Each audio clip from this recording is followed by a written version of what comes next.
perlu diingat bahwa ketika memandikan itu tidak perlu nyisir, ya, disisir nggak perlu. Itu juga harus diingat tuh. Nah, kalau seandainya namanya juga ada orang meninggal ya, belum tentu dia mempraktekkan ajaran Islam secara sempurna. Biasanya kadang-kalanya ada yang kumisnya kepanjangan, ya boleh dirapikan tuh. Ya. Kalau kumisnya nutup mulut kan maksudnya kumis itu kan dia selalu terjaga. Nah, dirapikan apa boleh itu dirapikan. Lalu untuk memandikan jenazah, ya tentu harus dijaga bahwa jenazah laki-laki dimandikan oleh laki-laki, ya, jenazah perempuan dimandikan oleh perempuan. Tetapi istri boleh memandikan jenazah suaminya dalam keadaan khusus ya, misalnya dia minta silakan nggak apa-apa. Cuma kadang-kadang kiku kan diantaranya laki-laki banyak ya, tapi mereka bisa minggir sebentar, dia memandikan, ya, membersihkan, nggak apa-apa, itu boleh.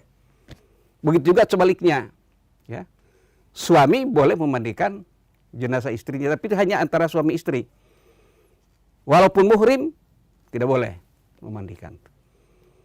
Mandi, ya, sama dengan mandi sebenarnya mandi biasa hadrat Rasulullah SAW, mandi harian beliau, dan mandi junub itu sama.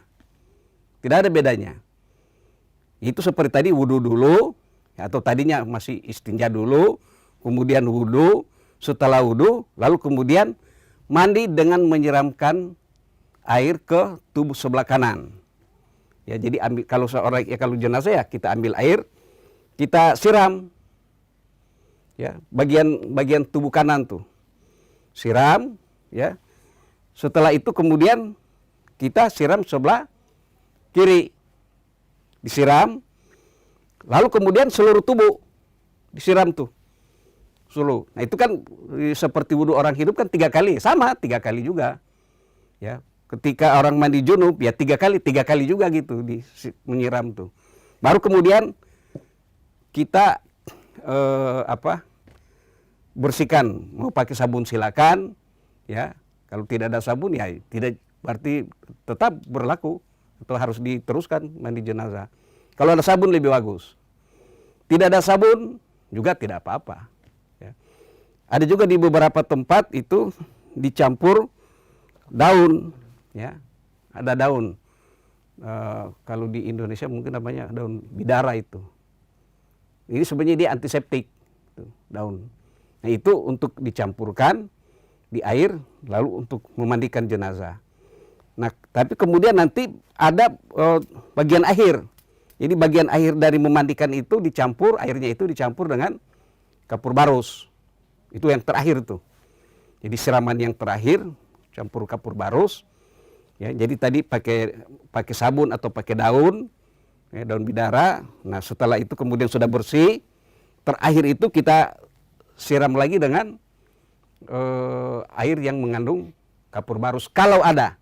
Ya, semuanya ini tergantung situasi kan. Kalau normalnya itu kalau ada lebih bagus. Kalau tidak ada juga tetap berlangsung memandikan jenazah itu. Kalau tidak tersedia yang seperti ini untuk memudahkan memandikan, jadi kalau begini letaknya itu, ya kan kita tidak bisa membersihkan bagian belakang. Nah, oleh karena itu jenazah terpaksa harus kita kesampingkan begini, ya, di samping. Dan harus selalu dijaga aurat, ya. Itu jadi kain untuk menutup ini harus lebar sehingga bahwa kita tidurkan ke samping juga tetap tertutup, di depan juga tetap tertutup. Itu harus dijaga itu. Nah, kemudian dibersihkan. Ya, tangan kan bisa dimasukkan tuh.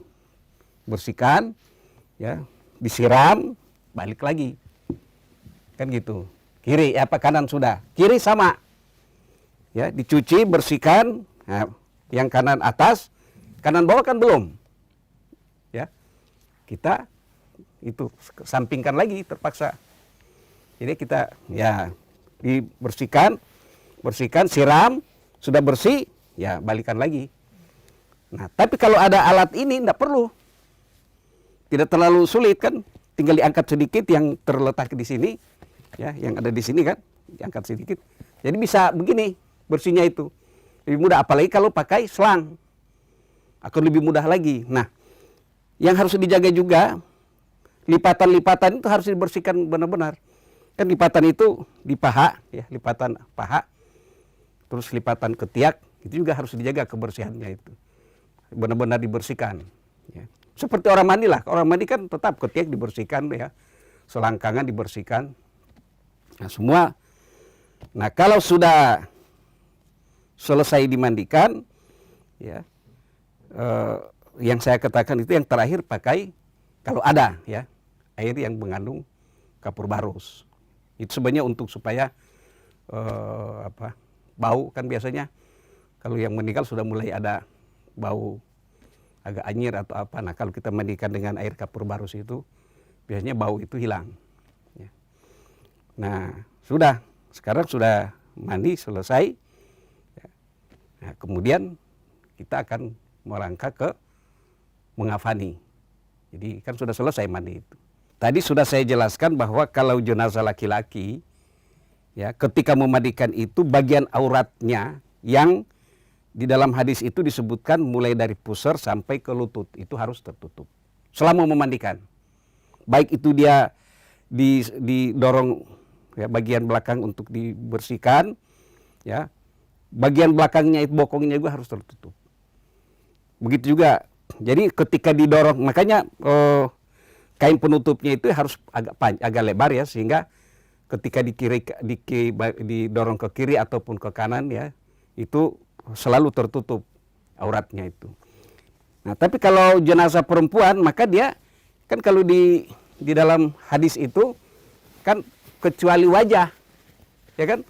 Jadi sampai ini tertutup tuh, ya. Ya boleh sampai gini bisa itu tertutup. Karena kan kalau di hadis itu perempuan itu auratnya adalah seluruhnya kecuali muka dan tangan. Nah, memandikan ya sama seperti tadi, ya, laki-laki dan perempuan sama, tidak ada perbedaannya ketika memandikan. Ya, oke. Nah, setelah selesai dimandikan, akhirnya kita mengafankan. Nah, ketika mengafankan itu kemudian sudah langkah-langkah awalnya sudah harus kita mulai. Ya, kalau bisa itu sambil kita ketika menyiapkan jenazah sebelum dimandikan itu untuk pengafanan itu sudah disiapkan juga. Jadi begitu selesai mandi langsung diangkat, semua sudah disiapkan itu. Jadi jenazah begitu diangkat langsung ditempatkan di atas itu, di atas kain untuk kafan.